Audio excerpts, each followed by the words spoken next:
Greetings everybody, my name is Tommy the Game Master and welcome to my channel.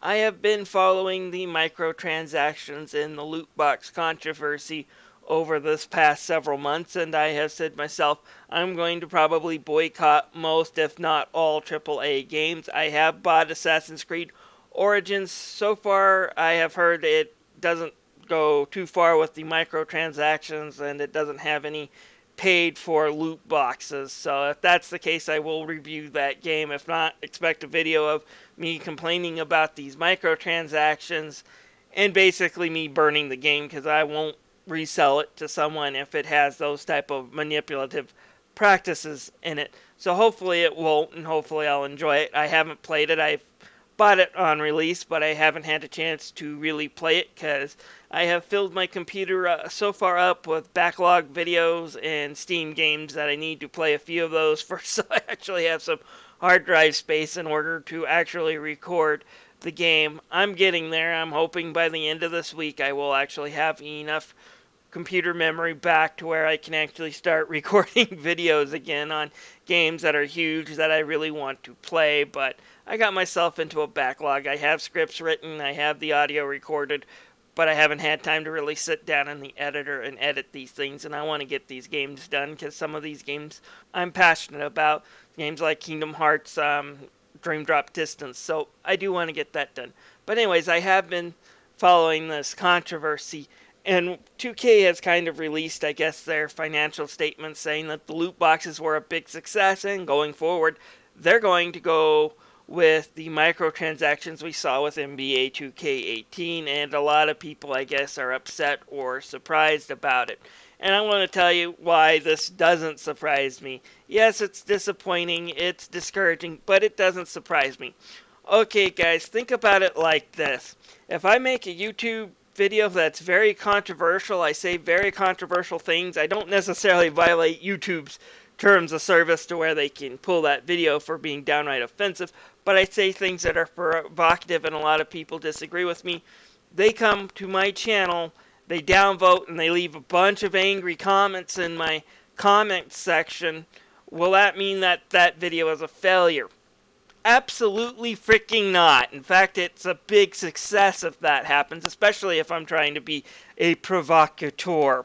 What matters to a YouTube creator is what their analytics say. So yes, my analytics say I got a whole bunch of downvotes on this video. However, if my views are high, and more importantly, the retention time within those views are high, then I've made money on it, okay? And I will release another one and expect the same backlash from it. So it's still profitable to me. And that's important for people to realize when it comes to this. Okay? Comments, downvotes, those don't matter. What matters is retention time, shares, and if people are watching the ads. Now, let's talk about, the actual game NBA 2K18, which 2K has just said, everything on our analytics says up despite the nasty reviews, and they are absolutely right. Okay, if you go and take a look at the Steam page, you will say that it's got a really negative press. You look at the reviews, most of them are negative, most of them blasting the game with its microtransaction and the very way it was set up. But you will also notice that it says it's very popular. This matters more to the publishers than the negative reviews.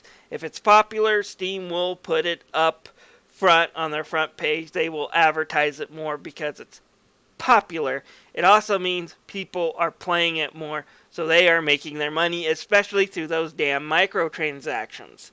Now, let's also take a look at Steam Spy, and yeah, everything 2K says is true.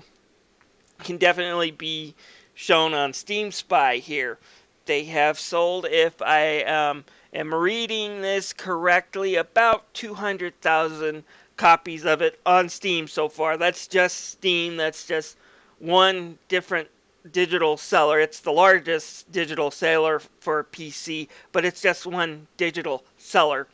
So, that's just really a small amount of the overall pie. But 200,000 isn't bad.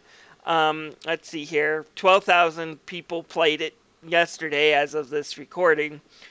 And then look at the YouTube stats, Um, it's gotten over 7 million views last week of people playing this game.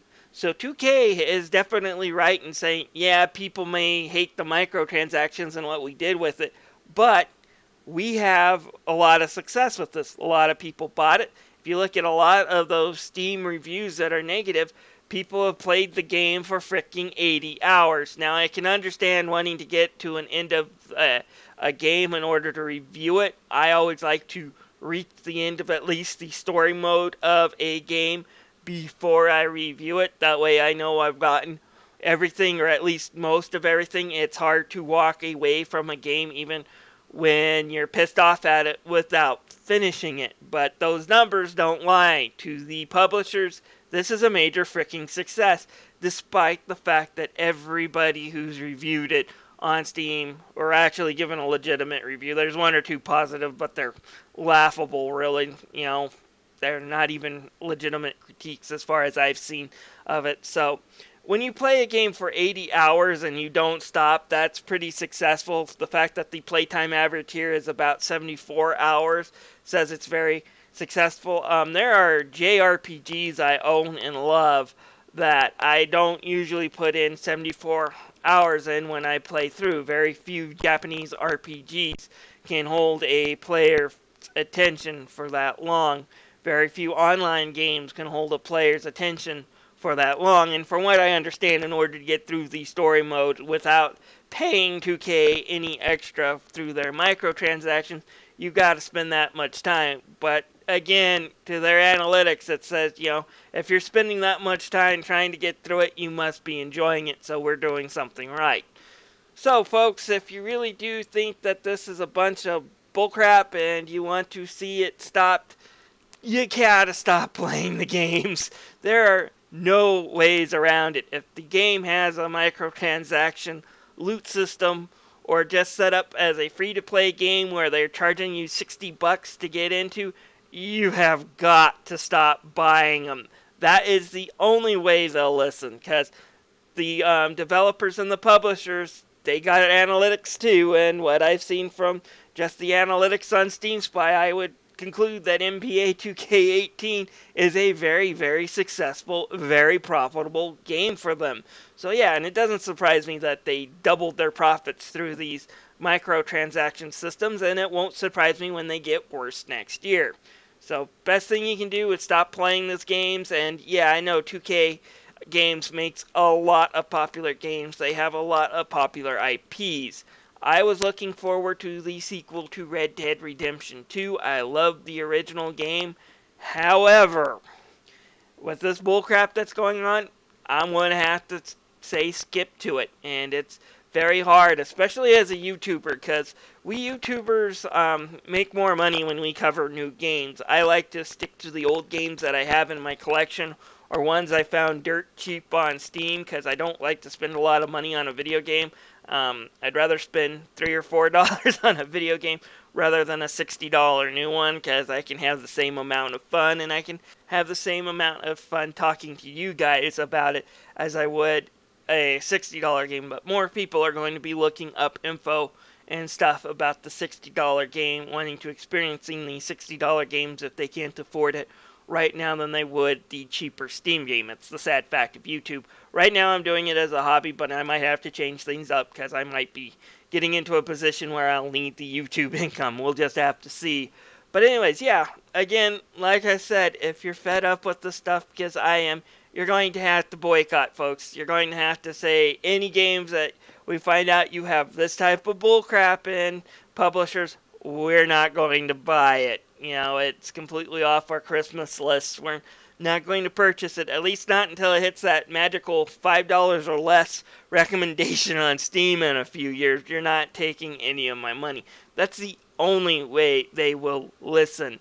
So yeah, Star Wars was another game I was actually planning on purchasing this holiday season.